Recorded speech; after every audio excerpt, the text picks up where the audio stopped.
The silence from Buckingham Palace has always been their most powerful weapon.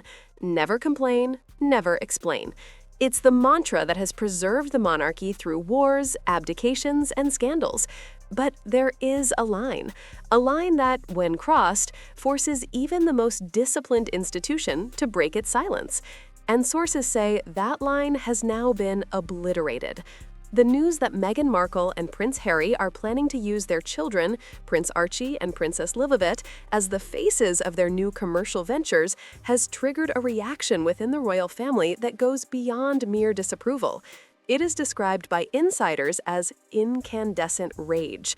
For the first time, we are hearing specific, detailed accounts of what is being said behind the closed doors of the palace. And it isn't the polite concern of a disappointed family. It is the strategic fury of a threatened institution. The King, the Prince of Wales, and even the Queen Consort are reportedly united in a single belief. The commercial exploitation of royal children is an existential threat to the monarchy that must be stopped. This is the story of what the royals are actually saying, the countermeasures they are preparing, and why the merching of Archie and Lili might be the final act in the Sussex tragedy. King Charles's reaction is perhaps the most heartbreaking, but also the most decisive. For years, he has played the role of the peacemaker, the father who just wanted his darling boy back. He kept the door open. He invited them to the coronation. He endured the attacks in Spare and the Netflix documentary with a stoic refusal to retaliate. But sources close to the king say his mood shifted dramatically when intelligence reached him about the American Riviera Orchard product lines her children. It wasn't just the tackiness of selling jam. It was the realization that his grandchildren were being turned into commodities. One senior courtier allegedly quoted the king as saying, "I did not bestow titles upon my grandchildren so they could be used to sell organic baby food." This is the crux of the king's anger. The titles of prince and princess are gifts from the sovereign. They carry weight, history, and dignity. They are not marketing hooks. By attaching those titles to a commercial lifestyle brand, Meghan and Harry are effectively selling the king's authority. Charles reportedly views this as a betrayal of his mother's legacy. Queen Elizabeth II was adamant that royal status could not be monetized. She blocked the Sussex royal brand for that exact reason. Now, Charles sees his son doing exactly what the late queen forbade, but using the innocent grandchildren as the vehicle. The peacemaker king is gone. In his place is a monarch who is reportedly consulting with constitutional experts about the nuclear option, the removal of titles, not just for Harry and Meghan, but potentially placing the children's titles in abeyance until they are of age to decide for themselves whether they want to be working royals or commercial assets. The personal toll on the king cannot be overstated. Friends say he writes letters to Archie and Lili, letters that he suspects are never read to them. He sends gifts that disappear into the void of Montecito. He is a grandfather who is grieving the loss of a relationship he never got to have.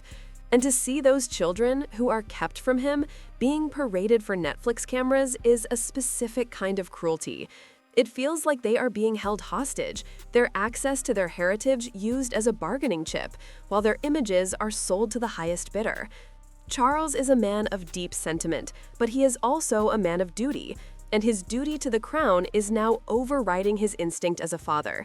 He knows that if he allows the prince and princess titles to become synonymous with a lifestyle brand, he devalues the entire institution. He is reportedly preparing to make a move that will shock the world, a formal letters patent that restricts the use of royal styles in commercial enterprises. It would be a direct strike against the Sussex business model, and it would come from the hand of the king himself. Prince William's reaction is less about constitutional theory and more about personal betrayal. To William, this is the desecration of a blood pact he made with Harry decades ago. After watching their mother, Princess Diana, be hunted by cameras and having her privacy invaded, the brothers promised each other they would never subject their own families to the same circus. They agreed that their children would be off limits. William has kept that promise. He releases controlled photos of George, Charlotte, and Louis, but he shields them from the commercial machinery. He doesn't sell their images. He doesn't use them to boost his own popularity ratings. To see Harry now reportedly planning casting calls for playdates and filming his children for a Netflix reality show is, to William, a violation of their mother's memory. Sources say William was physically sickened by the reports of the casting requirements. The idea of vetting toddlers for camera readiness to play with his nephew and niece is something he finds grotesque. William has reportedly told friends that he no longer recognizes his brother. The Harry who wanted to escape the goldfish bowl has now built his own aquarium and is selling tickets to watch his children swim. William's stance is now one of total containment. He is reportedly pushing for a complete severance of ties, arguing that any association with the Sussex brand now taints the Wales family by proximity. He wants a firewall. No joint statements, no shared events, and certainly no possibility of the cousins ever being filmed together, lest George, Charlotte, and Louis end up as unpaid extras in the Sussex reality show. The ghost of Diana hangs heavy over this entire situation. Harry has frequently invoked his mother to justify his war against the press. He claims he is protecting his family from the same fate. But William sees this new commercial pivot as the ultimate hypocrisy. Diana was hounded by cameras she didn't invite. Harry is inviting the cameras in and handing them a script. William reportedly feels that Harry is exploiting Diana's legacy to justify his own greed. He uses our mother's name to sell books, William allegedly told a confidant, and now he's using her grandchildren to sell jam. It's not protection, it's prostitution of our history. This harsh assessment reflects the depth of the rift. For William, the sanctity of childhood is paramount. He remembers the trauma of being forced to perform for cameras as a boy. He cannot understand how Harry, who claims to share that trauma, would voluntarily inflict it on Archie and Lili. It is the point of no return for the brothers. Queen Camilla, often the silent observer in these family dramas, has reportedly been the most vocal about the lack of class involved in the venture. Sources say her reaction was blunt and cutting. It's common. It's what reality stars do, not royals. Camilla, who has weathered her own storms of public opinion, understands the precarious nature of royal dignity. She knows that once you start selling yourself like a soap powder, you lose the mystique that keeps the monarchy alive. She allegedly compared the Sussex strategy to the Kardashians, a comparison that stings because it is so accurate. But unlike the Kardashians, who built an empire from scratch, Meghan and Harry are stripping parts off a 1,000-year-old institution to sell for scrap. Camilla's concern is for the king. She sees the toll this constant betrayal takes on him, and she is reportedly urging him to be ruthless, to cut the cord completely. You cannot negotiate with terrorists, she is rumored to have said in a moment of frustration, referring to the emotional terrorism of using the grandchildren as leverage. Her influence is significant. She is the one who sees Charles at his lowest, and her resolve to protect him from further humiliation is stiffening the king's spine. The Hollywood freeze-out is another factor fueling the desperation. Reports from Los Angeles suggest that the Sussexes are finding it impossible to get A-list friends to participate in their new show. Why? Because real celebrities protect their kids. George Clooney, who famously defended Meghan early on, has reportedly distanced himself. The Obamas, who are fiercely protective of their daughter's privacy, are nowhere to be seen. The Hollywood elite understands the game. You can sell your own image, but if you start selling your kids, you look desperate. And no one wants their children filmed at a playdate that ends up on Netflix. This has led to the humiliating casting call situation. Unable to film with the children of their famous friends because those friends won't allow it, the Sussexes are allegedly having to recruit civilians, children of staff, or actors to fill the frame. It exposes the lie of their popular California life. They are isolated, not because of security, but because they have become toxic. The Met Gala snub is the clearest indicator. For years, Meghan has reportedly lobbied for an invite, but Anna Wintour, the queen of fashion, has kept the door firmly shut. Why? Because Wintour respects power and dignity. She sees the Sussexes descending into reality TV territory, and the Met Gala is for stars, not influencers selling baby food. The exclusion from the biggest night in fashion is a signal that the A-list has moved on. Let's dig deeper into the nanny leaks that are starting to trickle out. Former staff members, bound by NDAs but speaking through intermediaries, describe a home environment that is controlled chaos. One specific anecdote that is circulated involves a birthday cake incident. Allegedly, during a celebration for Archie, the cameras were rolling and the child didn't react with the perfect level of excitement when the cake was brought out. Instead of letting the moment be natural, the director reportedly called cut and they reset the scene. The child was confused, the joy evaporated, and the second take was stiff and forced. It was heartbreaking, a source claimed. They were directing his happiness. This is the reality of the Truman Show life. Every milestone is a production opportunity. Every smile is a deliverable. And the nannies, who are often the primary caregivers, are left to pick up the pieces of confused children who don't understand why their parents are performing instead of parenting. To understand why the Sussexes are taking this risk, we have to look at the desperation of the brand. American Riviera Orchard was supposed to be the billion-dollar launch. It was supposed to rival Goop. But months after the soft launch, there is nothing. No products, no CEO, the search has reportedly been a disaster, no trademark approval, there are legal challenges. The brand is dead in the water, and Netflix is losing patience. The $100 million deal is in its final year, and they need a hit. The cooking show idea was met with yawns. The polo documentary is niche. They need a blockbuster. And the only blockbuster asset the Sussexes have left is the children. Archie and Lili are the Hail Mary pass. They are the only thing that guarantees headlines and hate watches. Sources say Meghan's team has crunched the numbers. They know that a show featuring the royal children of Montecito will break viewership records. They are banking on the fact that the controversy will drive the clicks. It is a strategy born of failure. If the jam had sold, if the podcast had worked, they wouldn't need to use the kids. But everything else has failed, so the children are being fed into the machine. The most dangerous development for the Sussexes, however, isn't just the family's anger. It's the mobilization of the gray suits, the palace machinery. For years, the courtiers have been reactive, putting out fires started by Montecito. Now, they are becoming proactive. Sources confirm that a war room has been established to deal specifically with the commercialization issue.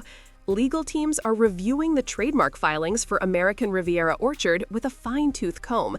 They're looking for any infringement on royal copyright, any misuse of coats of arms, any violation of the Sandringham Agreement. But more importantly, they are preparing a public relations counteroffensive.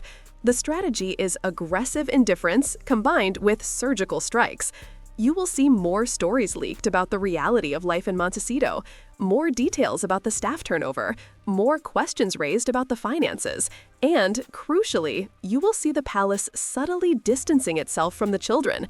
Not from the individuals. Archie and Lili will always be loved family members, but from the brand of Archie and Lili. This distancing is already visible in the digital erasure on the royal family website. Slowly, quietly, the Sussex bios have been pushed down, condensed, and stripped of their royal luster. The children's profiles are minimal. There are no links to Archwell, no links to their commercial ventures. It is a digital quarantine. The palace is effectively saying, these people are family, but they are not part of the firm. This matters because the Sussex brand relies on the royal connection for legitimacy. If the official website treats them like distant relatives rather than core members, their market value drops. The gray suits know this. They are devaluing the asset by removing the royal seal of approval. The Sussex Squad, Meghan's fiercely loyal online fan base, is also beginning to fracture over this issue. For years, they have defended every move, rationalized every contradiction. But the merching of the children is testing their loyalty. A significant faction of the squad argues that the children should be off-limits, echoing the very arguments Meghan made in her privacy lawsuits. They are uncomfortable defending a billionaire lifestyle funded by the exposure of toddlers. We are seeing infighting on Twitter/X, with purists attacking those who support the commercialization. This fracture is significant because the Sussex brand relies heavily on this online army to shout down critics and amplify their messaging. If they lose the squad, they lose their digital shield. And the palace knows this. They are watching the online sentiment shift, and it emboldens them to take a harder line. They know that Meghan is losing the room. The Truman Show comparison is one that is being made frequently within royal circles. There is a genuine fear for the psychological well-being of Archie and Lili. Growing up is hard. Growing up royal is harder. Growing up as the stars of a reality show that your parents are producing to pay the mortgage is a unique kind of hell. The palace is concerned about the long-term impact. What happens when Archie is 15 and realizes his entire childhood was content? What happens when Lili sees the playdates were staged? The potential for resentment and rebellion is off the charts. And unlike the Wales children, who have the structure of the monarchy to support them, the sense of duty, history, and belonging, the Sussex children have nothing but the brand. If the brand fails, or if they decide they don't want to be part of it, they are left with nothing. No royal role, no family connection, just a digital footprint of exploitation. The king is reportedly haunted by this prospect. He worries that in 20 years, he will be reading the memoirs of his grandchildren titled Sold Out, detailing how their parents traded their privacy for a Netflix renewal. It is a legacy of trauma that Harry claimed he wanted to break, but which he seems to be reinforcing with every production meeting. The parliamentary rebellion is also gathering steam. It's not just idle chatter in the tea rooms anymore. Bob Seeley, the Conservative MP for the Isle of Wight, has been vocal about his Titles Deprivation 1917 Act Amendment bill. He argues that the current laws are insufficient for dealing with rogue royals who monetize their status while attacking the state. If you are not serving the country, you should not hold the title, Seeley has argued. And the merching of the children provides the perfect political cover for this bill to pass. It shifts the debate from petty family squabble to child protection and constitutional integrity. Labour MPs, usually less interested in royal matters, are also finding common ground here. The idea of inherited privilege being used for personal enrichment is anathema to their values. We are seeing a rare cross-party consensus forming. The Sussexes have gone too far. If this bill gains traction, the king won't even have to act. Parliament will do it for him, stripping the titles by law, leaving Harry and Meghan as simply Mr. and Mrs. Mountbatten-Windsor. It is the ultimate humiliation, but one they are courting with every step they take towards commercializing their children. The bill's language is reportedly being tightened to specifically address commercial exploitation of minors within the line of succession, a clause directly aimed at the Sussex strategy. The international reaction is also causing headaches for the palace. In Commonwealth realms like Australia and Canada, the merching scandal is fueling Republican sentiment. Why should we have a head of state whose family is selling jam on Netflix? Is the question being asked in editorials in Sydney and Toronto. The king, who is deeply committed to the Commonwealth, sees this as a direct threat to the unity of the realms. If the Sussexes make the monarchy look like a cheap reality show, they undermine the dignity required to maintain the Commonwealth connection. Diplomats are reportedly feeding back to the palace that the Harry and Meghan show is doing more damage to British soft power than any political scandal in decades. This adds a geopolitical dimension to the king's anger. He is not just protecting his family, he is protecting the integrity of the Commonwealth. This situation highlights the stark contrast between the slimmed-down monarchy that Charles envisions and the bloated brand that Harry is building. Charles wants a lean, efficient, service-oriented monarchy. He wants working royals who are value for money. Harry is building a sprawling, expensive, celebrity-driven empire that requires constant cash infusion. The two models are incompatible. You cannot have a service monarchy associated with a sales monarchy. The confusion damages the brand. When people see Prince Archie on a product, they think the palace is endorsing it. That is why the separation must be total. The king is realizing that slimming down doesn't just mean cutting the number of working royals, it means cutting off the dead weight that is dragging the institution down. And right now, the Sussex commercial machine is the heaviest weight of all. The historical context here is vital to understanding the palace's hardline stance. This isn't the first time royals have tried to make money. Prince Edward tried with his production company, Ardent. Sophie, Duchess of Edinburgh, tried with her PR firm. Both ended in disaster. Sophie was caught in a fake shake sting operation, accused of trading on her royal connections. The reaction from the Queen was swift. Shut it down. You cannot be a working royal and a commercial entity. The conflict of interest is too great. You cannot serve the public and your shareholders at the same time. Harry and Meghan were given this choice at the Sandringham Summit. They chose out, but they are trying to have it both ways. They want the commercial freedom of out with the branding power of in. And by using the children, who are in the line of succession, they are blurring the line that the Queen spent 70 years defending. The line of succession isn't just a list of names, it's the constitutional backbone of the UK. If the people on that list are available for hire, the dignity of the head of state is compromised.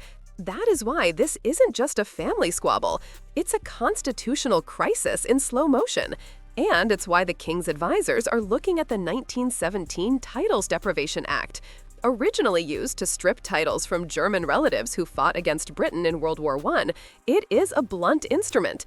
But there is talk of a modern amendment, a commercial exploitation clause that would allow Parliament to remove titles from anyone using them for personal profit. It would be a popular move. Polls show 68% of the British public would support stripping the Sussex titles if they merchandise the children. The king wouldn't have to lift a finger. He could let Parliament do the dirty work, claiming his hands are tied by the will of the people. The public backlash is the wind in the palace's sails. The hypocrisy narrative has finally stuck. For years, the Sussexes could rely on a base of support that saw them as victims of a racist, archaic institution. But merching the kids is a bridge too far, even for many progressives. It feels icky, it feels exploitative, it feels like child labor with a crest. The comments sections on American websites, usually more sympathetic, are turning. "I thought they wanted privacy," is the most common refrain. The brand damage is catastrophic. American Riviera Orchard was supposed to be authentic, but nothing is less authentic than a staged playdate. The Sussex squad is trying to spin it, but they are fighting a losing battle against the optics of a prince signing a release form for his daughter to appear in a jam commercial. The palace knows this. They are reading the room, and they know that if they act now, if they distance themselves, if they strip titles, if they issue a harsh statement, the public will be with them. They are no longer the villains in this story. They are the concerned grandparents trying to stop a car crash. The gray suits are also deploying a strategy of aggressive indifference. They are starving the Sussexes of the one thing they need most: royal oxygen. No comments, no reactions to the bait, no peace talks, just a cold, hard wall of silence. But behind that wall, the machinery is working. They are tightening the protocols. They are reviewing the letter's patent. They are ensuring that if Princess Lilibet appears on a jar of baby food, there is a legal mechanism to challenge it. They are playing the long game. They know that Netflix deals expire. They know that celebrity fades. But the monarchy remains. And they are determined to ensure that when the Sussex brand inevitably implodes, the blast radius doesn't hit the throne. The king has made his choice. He has chosen his duty over his son. It is a tragedy, but in the eyes of the palace, it is a necessary one. Looking to the future, the palace is reportedly planning for a permanent exile scenario. The 10-year plan being discussed by courtiers does not include a return path for the Sussexes. It assumes that the relationship is irretrievably broken and that the Sussexes will remain in California, becoming increasingly irrelevant as the Wales children grow up. The focus is entirely on George, Charlotte, and Louis. They are the future. Archie and Lili, sadly, are being written out of the script. The palace is preparing for a world where the Sussex cousins are strangers, known only through headlines and reality shows. It is a cold, hard calculation, but one deemed necessary to protect the institution from the volatility of the Sussex brand. The door is not just closed, it is being bricked up. Ultimately, the royals speaking out isn't about a press release. It's about the actions they are taking to sever the limb to save the body. They have realized that Harry and Meghan are not just wayward royals. They are a rival commercial firm that is stealing intellectual property, the titles, the status, to sell inferior products. And the use of the children is the final straw. It is the moment the beloved family members became commercial competitors, and the House of Windsor does not tolerate competitors. The locks are being changed. The files are being closed, and the message to Montecito is clear. You are on your own. You wanted freedom? You have it. But you don't get to take the crown jewels with you to the farmer's market. The tragedy is for Archie and Lili, who could have been part of history, but are instead being reduced to inventory. And that is something the king, for all his love, cannot forgive. In the end, history will record two legacies: one of service, silence, and duty, and one of noise, commerce, and grievance. The king is betting that silence will win, and as the Sussexes shout louder to sell their wares, the silence from the palace only grows more deafening and more dignified.